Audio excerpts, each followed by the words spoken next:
सुमित्रा, मैं गजेंद्र को बरसों से जानता हूं। मैंने कई बार उसे समझाने की कोशिश भी की, लेकिन शराब के नशे में वो हर बात को उड़ा देता था।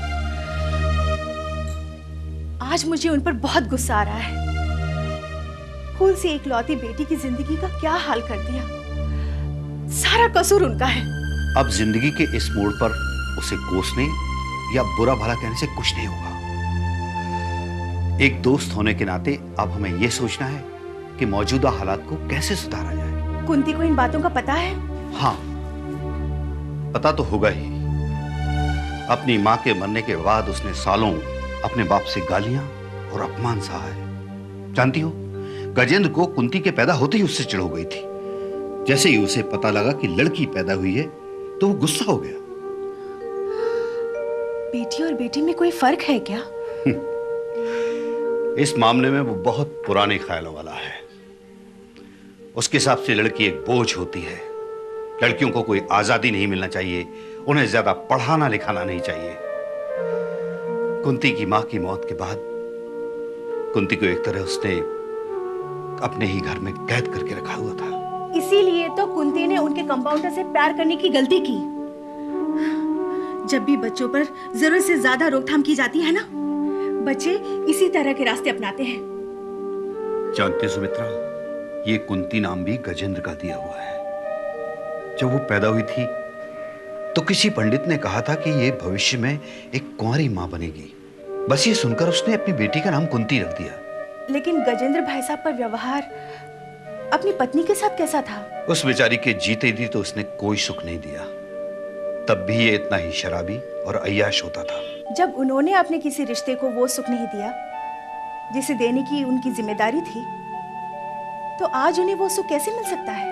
लेकिन सब कुछ जानते हुए भी हमें दोस्ती की खातिर उसे माफ करना ही पड़ेगा। मैं जानता हूं उसने कुंती को कभी प्यार नहीं किया, कभी बाप का फर्ज नहीं निभाया, लेकिन आज वो उसके लिए सब कुछ करने को तैयार है। अरे वाह, आज जब वो इस उम्र में आकर अकेले पड़ गए तो उन्हें बाप का फर्ज याद आ रहा है। देखो सुमित्रा, ये वक्त इन सब बातों का नहीं है।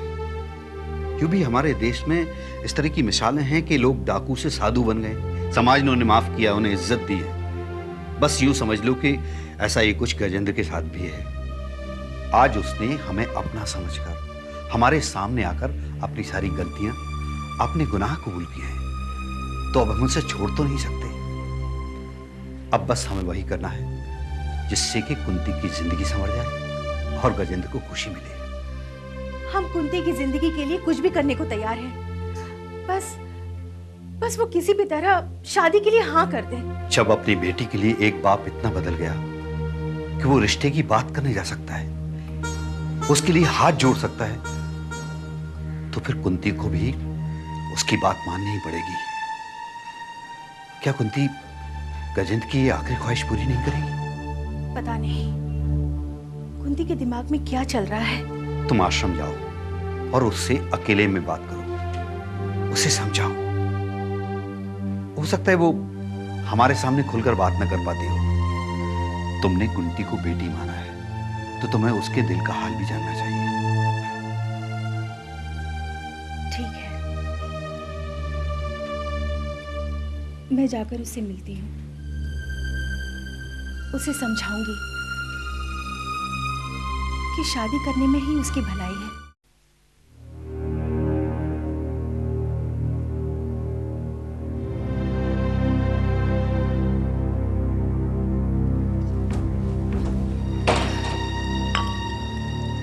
माँ जी, मैंने खाना बनाकर रख दिया है।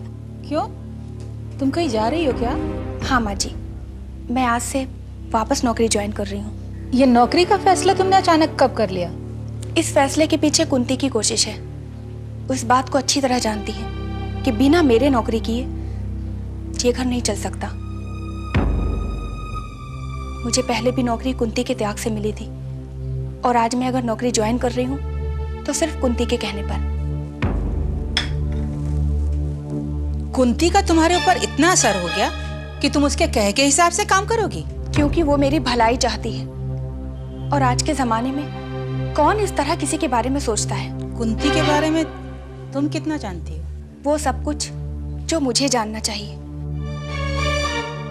कुंती को जब इस्तीफे के बारे में पता चला तो वो बेचारी बहुत परेशान हो गई और उसने मुझे फोन करके कहा कि मैं ये नौकरी ना छोड़ूं। लेकिन कुंती खुद भी तो ये नौकरी करना चाहती थी। वही तो माँ जी, उसे खुद काम की तलाश थी, लेकिन उसने मेरी खातिर अपनी ये कुर्बानी दी है। उसका मानना है कि वो तो अपनी अकेली जिंदगी किसी भी तरह गुजार सकती है, लेकिन मेरे ऊपर घर की जिम्मेदारियां हैं और मन भी कोई काम नहीं करता, इसलिए मैं ये नौकरी ना छोड़ूं। देखो बहू, मन की वजह से तुम्हें ये नौकरी करने के लिए मजबूर होना पड़ रहा है, वरना मैं तुम्हें कभी नहीं जाने देती। मजबूरी ही तो इंसान को बहुत कुछ बर्दाश्त करना सिखा देती है। देखिए ना, मुझे मजबूर होकर नौकरी के लिए तैयार होना पड़ा और कुंती बेचारी मजबूर होकर आश्रम में रह रही है। मन से तुम्हारी इस विषय में बात हुई है? किस विषय में? यही कि तुम फिर से नौकरी करने जा रही हो। हाँ माँ जी, मैंने मन को बता दिया है, लेकिन उन्हें पता नहीं किस बात का डर है। वो तो चाहते ही नहीं कि मैं घर के बाहर कदम रखूं। कुंती का नाम अगर उनके सामने लो तो वो चिढ़ जाते हैं। जब वो किसी नाम से चिढ़ता है तो तुम उसके सामने वो नाम लेती ही क्यों? जिसने मुझ में इतना साहस पैदा किया, जिसे देखकर अपने हालात से जूझने की मुझे शक्ति मिलती है, मैं उसका नाम भी ना लूं, ये कैसे हो सकता है? और फिर कुंती ने मन का क्या बिगाड़ा है? अब ये तो वो ही जाने, मैं इस बारे में तुमसे क्या कहूँ। माँ जी, उस मजबूर लड़की के लिए अगर हम कुछ कर नहीं सकते तो फिर उसे भला या बुरा कहने का भी किसी को कोई हक नहीं है। काश कि मुझ में इतनी सामर्थ होती कि मैं कुंती के लिए कुछ कर पाती। कुंती के लिए उसके बाबूजी हैं, उसके बारे में तुम इतना ज्यादा मत सोचो।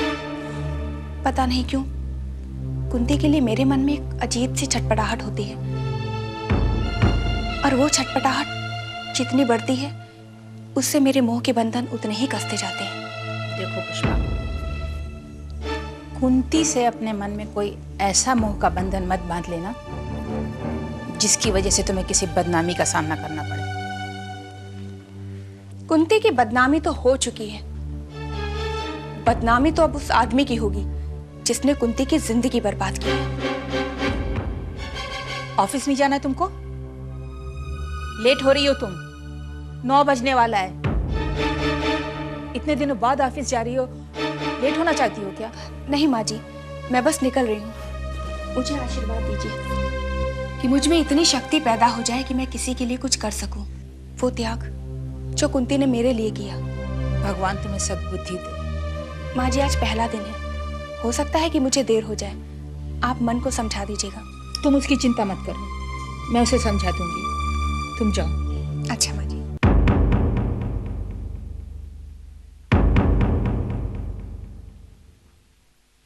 May I come in, sir? अरे पुष्पा, तुम please come in, come. Office में दोबारा आने पर तुम्हारा स्वागत है, बैठो।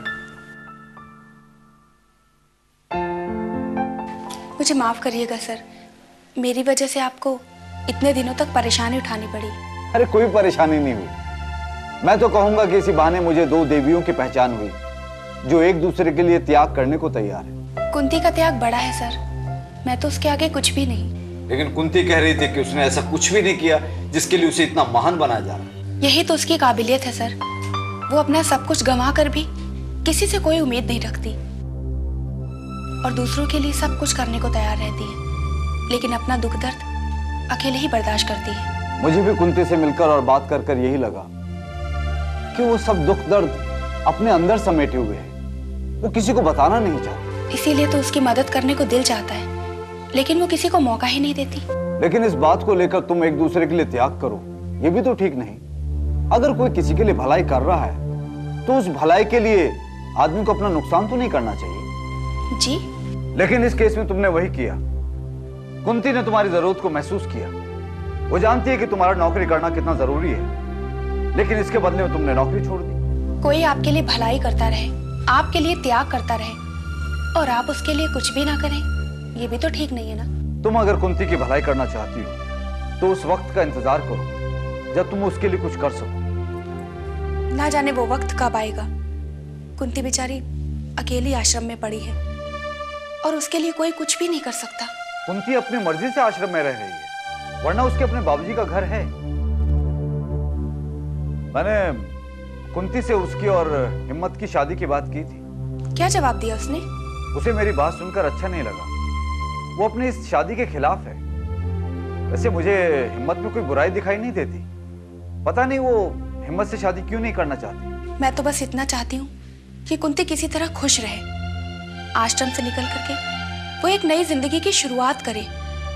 कुंती की खुशी के लिए मैं कुछ भी करने को तैयार हूँ। पुष्पा, सचमुच में मुझे इस बात को लेकर हैरानी हो रही है कि तुम दोनों में एक दूसरे के लिए ऐसी भावना है, वरना आजकल के जमाने में कौन किसके बारे में सोचता है। कुंती के बारे में ऐसी भावना, ऐसी सोच होने के बाद भी मैं कुछ नहीं कर पा रही हूँ। पुष्पा, अपनी इस भावना को बचा कर रखो। देखो, अभी तुम इतने दिनों बाद काम पर आई हो, बहुत सा काम पेंडिंग पड़ा है। अपने काम में ध्यान दो। और कई लेटर्स हैं जिनका जवाब देना है तुम्हें। ठीक है सर, मैं आज से ही अपने अधूरे काम को पूरा करने में लग जाती हूँ। Very good. देखो, ये फाइल है, इसमें लेटर से मैंने टिक कर दिया है, उनका फौरन जवाब दो। ओके? ठीक है सर।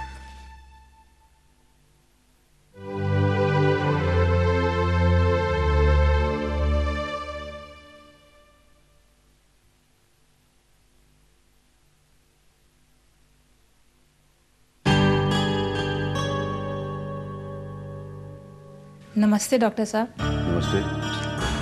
नमस्ते बाबूजी। तुम क्यों आए हो यहाँ? रत्ना, मैंने तुम्हें अकेले बात करने के लिए बुलाया था। ये यहाँ क्यों आया? बाबूजी, मैंने यहाँ आकर कोई गलती कर दी क्या? बाबूजी मत बुलाया कर मुझे। तेरे मुझे बाबूजी गाली लगता है मुझे। ये आप क्या कह रहे हैं डॉक्टर साहब? रत्ना, इसे यहाँ से जाने के लिए बोलो। बाबूजी, मैं चला जाऊंगा, लेकिन आप इतना गुस्सा क्यों हो रहे हैं? तू अच्छी तरह जानता है मैं गुस्सा क्यों हो रहा हूँ। चला यहाँ से। मैंने तेरी माँ को बात करने के लिए बुलाया है और मैं उसी से अकेले में बात करना चाहता हूँ। लेकिन बाबूजी। मन, तुम जाओ यहाँ से, मैं बात करके आती हूँ।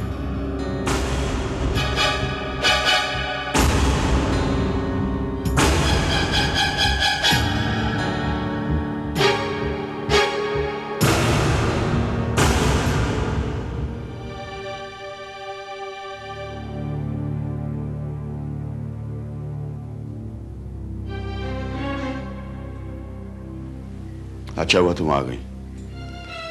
तुम नहीं आती तो मुझे आना पड़ता। आपने बुलाया था, मैं भला कैसे नहीं आती? बताइए, क्या जरूरी बात करनी थी आपको? रत्ना, अब तक जैसी जिंदगी गुजर गई। मेरी अपनी वजह से मेरी बेटी की जिंदगी एक सवालिया निशान बन गई है। कुंती की बर्बादी के लिए तुम अपने आप को जिम्मेदार मानते हो? हाँ, जिसकी जिम्मेदारी थी वो तुम्हारे आंचल में छिपा बैठा है। मैं हर उस बात को भुलाकर अपनी बेटी को एक नई जिंदगी देना चाहता हूँ रत्ना। मैं अब अपनी बेटी की शादी के लिए पूरी तरह तैयार हूँ। तो तुमने मुझे यहाँ क्यों बुलाया?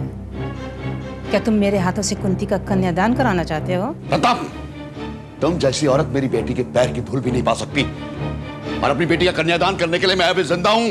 तुम कुंती की शादी करवाना चाहते हो तो इससे मुझे क्या लेना देना? ये बात मुझे क्यों बता रहे हो तुम? इसलिए कि ये रिश्ता इसी शहर में होने वाला है और मैं चाहता हूं कि जब तक मेरी बेटी की शादी नहीं हो जाती तुम माँ बेटे ये शहर छोड़ के चले जाओ।